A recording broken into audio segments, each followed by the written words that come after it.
My name is Amir. I am 34 years old, and for most of my life I believed I was in control of everything: my job, my goals, my future. I worked as a senior commercial pilot, flying across continents, sleeping in luxury hotels, and living a life that looked successful from the outside. People often said I was lucky. They envied my lifestyle, my travels, my income. But no one knew that every night, when the world grew quiet, a strange emptiness spread through my chest like a slow, silent ache. I grew up in a non-Muslim family where faith existed only as tradition. We celebrated rituals because our parents did, not because we understood them. As the years passed, I stopped believing in anything at all, and life became a routine. Fly, land, sleep, repeat. My heart felt like a wandering traveler without a map. I often sat in my cockpit staring at the sky, endless, magnificent, mysterious. Yet I felt small, lost and disconnected. I watched passengers pray before boarding, whispering words of hope, seeking strength from a power greater than themselves. I saw families hug each other tightly at departure gates, crying, laughing, thanking God for protection. But I felt nothing. No gratitude, no faith, no purpose. It terrified me. Deep inside, questions kept pounding at my heart. Why am I alive? What happens after death? Why do I feel so empty? I tried meditation, therapy, self-help books, long vacations, even silence. But nothing healed the hollowness. It was as if my soul was calling out for something I had never known. And then, on an ordinary evening at the airport, destiny quietly placed my feet on a path I never planned to walk, a path that would change my life forever. The day after my restless night, I arrived at the airport earlier than usual. My mind was still clouded with unanswered questions, and a heaviness sat on my chest like invisible weight.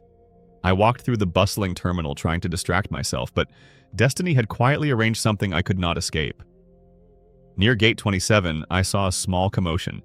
Two passengers were arguing, one frustrated, the other calm. The calm one held a copy of the Quran, pressed respectfully against his chest. For some reason I couldn't explain, the sight irritated me. Maybe it was the peace on his face, or the confidence in his voice, or perhaps it reminded me of everything I lacked. As I approached, their argument grew sharper. Words, sharp like knives, sliced through the air. I didn't know what came over me: anger, confusion, ego, or that same emptiness turned into irritation. In a moment of impulse I regret deeply, I stepped between them, snatched the Quran from the man's hands, and tossed it onto a nearby bench. The second it left my hand, the world seemed to freeze. The airport noise dimmed, conversations blurred, even the announcements felt distant. The man who owned the Quran didn't shout, didn't curse, didn't threaten. Instead, he looked at me with a sadness so deep it pierced straight into my heart. "You don't know what you've just done," he said quietly. His voice wasn't angry, it was disappointed, and somehow that hurt more. I walked away quickly, but something in me cracked. All day, I couldn't focus. My hands trembled. My soul felt wounded in a way I had never experienced. That night, sleep refused to come. Guilt crawled under my skin like fire. For the first time in years, I felt afraid, but I didn't yet know why. That night, guilt followed me like a shadow I could not outrun. I tossed and turned in bed, my mind replaying the moment I threw the Quran. Why did I react like that? Why did his sad, calm eyes haunt me more than anger ever could? I tried distracting myself with music, with television, with anything, but nothing silenced the noise inside my chest. Somewhere near dawn, exhaustion finally pulled me into sleep, and that was when everything changed. I found myself standing alone in a vast desert, silent, endless, and strangely peaceful. The sky above me was dark but filled with millions of shimmering stars. A gentle breeze brushed across the sand, carrying no sound except the beating of my own heart. I felt weightless, almost like a soul separated from the world. Then suddenly, a radiant light descended from the sky, not harsh, not blinding, but soft and warm like something that recognized me. My breath caught. I couldn't move. The light approached until it wrapped me in a calm unlike anything I had ever felt. A voice emerged, deep, peaceful, and powerful. It didn't echo. It settled directly inside my chest. "Are you searching for the truth?" My legs trembled, my throat tightened. I couldn't speak, but somehow the answer came from my heart, yes. The voice continued. "Then open the book you rejected. In it lies the path you have been seeking all your life." Before I could respond, the desert faded. The light dissolved. I woke up gasping for air, drenched in sweat, trembling like a man pulled back from the edge of death. For a long moment I sat in the darkness, staring at the wall, breathing hard. I didn't understand everything. But I understood enough. I needed to read the Quran. The morning after that dream, I walked through the city in a daze, half terrified, half awakened. My heart beat strangely fast, as if urging me toward something. I didn't know where to go, yet my steps carried me with purpose I didn't fully understand. Before I realized it, I found myself standing in front of a small Islamic bookstore near the airport. I hesitated at the entrance. A voice inside whispered, "What are you doing?" But another voice, stronger this time, answered, "You know why you're here." I stepped inside. The shopkeeper greeted me warmly. I avoided his eyes, too embarrassed to explain my real reason. "I want to buy a Quran," I finally managed. He smiled gently, as if he already understood my entire journey without me saying a word. With the Quran in my hands, I went home and sat on the edge of my bed for a long time, just staring at it. My heart raced. My palms sweated. Eventually, with a shaky breath, I opened it. The first verse I read felt like a hand directly placed on my heart. "This is the book in which there is no doubt, a guidance for those who are mindful of God." Something inside me broke open. I kept reading. Hours slipped by unnoticed. Every verse struck deeper than the last, about purpose, about creation, about patience, about gratitude, about the one true God who knows every secret of the heart. It felt like the Quran wasn't just speaking, it was answering the questions I had carried my entire life. By late afternoon, tears blurred my vision. I didn't understand everything, but I felt everything. For the first time in years, the emptiness inside me softened. Something warm, something peaceful, something real began filling the hollow spaces of my heart. The journey had begun, quietly, powerfully, beautifully. In the days that followed, the Quran became a silent companion. I carried everywhere, inside my flight bag, in hotel rooms, even during layovers. And when the world slept, I would read it in quiet corners of airports while hundreds of travelers hurried past me without noticing the transformation taking place inside my chest. With every verse, I felt myself changing, gently, deeply, unavoidably. But the world notices change faster than we expect. My colleagues began whispering. At first it was harmless curiosity. "Why are you reading that book? Are you studying religions now?" But soon the tone shifted. "You're acting different. You're becoming too serious." It surprised me how quickly people feel threatened by someone seeking meaning. At home, things grew more tense. My family didn't understand my sudden interest in Islam. They asked questions I wasn't ready to answer. I tried to explain the peace I felt, the clarity the Quran brought, but my words only worried them more. They thought I was losing my mind, drifting into something dangerous. One evening, after a long flight, I sat alone in my apartment with the Quran open in front of me. I felt overwhelmed, pulled between the truth my heart recognized and the fear of disappointing everyone I knew. The pressure pressed heavily on my chest until I couldn't hold it anymore. For the first time in my life, I knelt on the floor, lowered my head, and whispered, "O Allah, if you are real, guide me." The words trembled out of me like a confession. And then, unexpectedly, tears fell, not the painful kind, but tears that felt cleansing, as if something inside me had finally surrendered after years of silent struggle.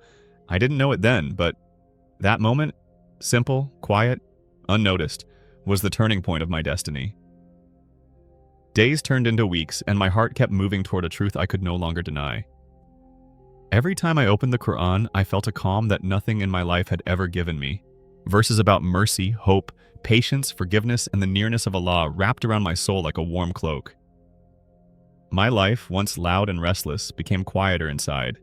Yet clearer than ever, one afternoon, after landing in Doha, I checked into my hotel and sat near the window overlooking the glowing skyline. The city looked alive, but for the first time, I felt alive too. I opened the Quran again and read a verse that struck me like lightning. Allah guides whom He wills. My breath caught. My hands shook. I felt as though the verse had been placed there for me alone. But still, fear lingered. Fear of change, fear of letting go, fear of stepping into a new identity. I struggled with the question, was I ready to surrender to the truth? That evening, as I walked back to the airport for my next flight, something extraordinary happened. The adhan began. Not from a mosque near me, but from multiple directions, soft, powerful, echoing through the warm Doha air. I froze mid-step. The call to prayer wrapped around me with a gentleness that made my chest tighten. Hayya ala salah, hayya ala falah, come to prayer, come to success. My eyes filled with tears. I had heard the adhan before, but this time it felt like a message, a personal invitation. It felt as if God himself was calling my heart. I stood there, not moving, letting the sound wash over me like rain on dry earth. In that moment, everything became clear. I was no longer searching, I had found the truth. Tomorrow I would go to the mosque. Tomorrow everything would change. The next morning, my heart felt strangely steady, as if it had already made the decision my mind still feared to speak aloud. I walked toward the nearest mosque with slow, hesitant steps, afraid yet pulled forward by something stronger than myself. As I approached the entrance, a quiet calm settled over me, like standing at the doorway of a new life. Inside, the mosque was simple and peaceful. A few men prayed silently. The imam noticed me standing near the back and walked toward me with a gentle smile. "Welcome, brother," he said softly. "Do you have questions?" I swallowed hard. I think I know the truth now. His eyes softened with understanding. "Then you are ready." We sat together at the front of the mosque. My hands trembled, not from fear, but from the weight of what was about to happen. The imam held my hands gently and said, "Repeat after me." With a deep breath, I whispered the words that would reshape my entire existence. "I bear witness there is no God except Allah, and I bear witness that Muhammad is his final messenger." The moment the words left my tongue, an overwhelming rush swept through me, like invisible chains breaking one by one. Tears burst from my eyes uncontrollably. I felt weight lift from my chest that I didn't even know I had been carrying. It was as if my soul had been washed, cleansed, reborn. Men in the mosque came forward, embracing me warmly. Some smiled, some whispered prayers for me. Others simply held my hand as though welcoming a long-lost brother. I had never felt this kind of love before from strangers. For the first time in my life, I felt whole. But with new faith came new trials. The world outside would not accept this transformation easily, and I was about to learn the cost of truth. The first few days after accepting Islam felt like walking in sunlight for the very first time. My heart was lighter, my thoughts calmer, and every prayer felt like a secret conversation with the one who had been guiding me all along. But I soon realized that discovering the truth is easy. Standing firm upon it is the real test. When I returned to work, the atmosphere changed immediately. Some colleagues noticed the prayer mat in my bag. Others saw the Quran tucked beside my flight manuals. At first, they joked casually. "So you're religious now? Is this a phase or what?" But joking turned into discomfort. Then discomfort turned into suspicion. During flights, conversations around me would suddenly stop. People exchanged glances when I excused myself for prayer during long hauls. A senior pilot even pulled me aside and said, "Religion is dangerous in aviation, keep it out of here." At home, the reaction was far more painful. My family didn't understand why I had changed. They questioned me endlessly, demanded explanations. I struggled to give, my mother cried, convinced I had abandoned everything she raised me with. My father grew silent, distant, carrying disappointment in his eyes. Friends I'd known for years suddenly avoided me. Every night I prayed with trembling hands, asking Allah for strength. But despite the chaos around me, something steady lived in my chest, a peace that no criticism could touch. The strangest thing was this: the more the world pushed me away, the closer Allah pulled me in. I started finding solace in prayer, in whispers of dhikr, in quiet moments before dawn where the world felt gentle again. I was losing people, but gaining myself. And Allah was preparing me for the chapter ahead, a chapter where faith would not just be believed, it would be lived. Weeks passed, and although the world around me felt heavier, my heart grew lighter with every prayer. The more I read the Quran, the more I realized that faith is not just a belief. It's a transformation. I began waking before dawn for Fajr, feeling the cool silence wrap around me like mercy. Every sajda felt like laying down a piece of my past, and every rising felt like stepping into a future Allah was shaping for me. But one challenge left me deeply worried: my career. Rumors began circulating that management was uncomfortable with my sudden religious shift. I prayed desperately, asking Allah not to let my faith become a reason for losing my livelihood. I reminded myself that sustenance comes from Him alone, but as a human, fear is natural. And fear held my hand tightly. Then something unexpected happened. I received a call from an international humanitarian aviation group. They operated flights to deliver food, medicine, and rescue support to disaster zones and war-affected areas. "We've reviewed your record," the director said. "You're one of the most reliable pilots we've ever seen. Would you consider joining our team?" My breath caught in my throat. A job that involved helping people, serving humanity, making a difference? This was more than work. It felt like purpose. Within 2 weeks, I resigned from my previous airline and joined the humanitarian organization. My first assignment was transporting medical supplies to a flood-hit region. As our plane descended over devastated villages, my eyes filled with tears. Children waved from the muddy ground, families clasped their hands in gratitude, and relief workers thanked us for bringing hope with us. In that moment, I understood something profound. Allah had taken me away from a life of emptiness to give me a life of meaning. Everything finally made sense. My past, my pain, my journey, it was all leading me here. Months passed, and with each mission I flew, I saw the world differently. I met people who had lost everything yet still smiled. I delivered supplies to children who thanked Allah even while standing in ruins. I saw mothers pray with trembling hands, fathers working tirelessly despite hunger, families holding on to hope when life gave them nothing else. Their strength humbled me, their faith inspired me, and every time my plane touched down in a devastated region, I felt closer to Allah than I had ever felt at 35,000 feet. My life had become simple, purposeful, and beautifully honest.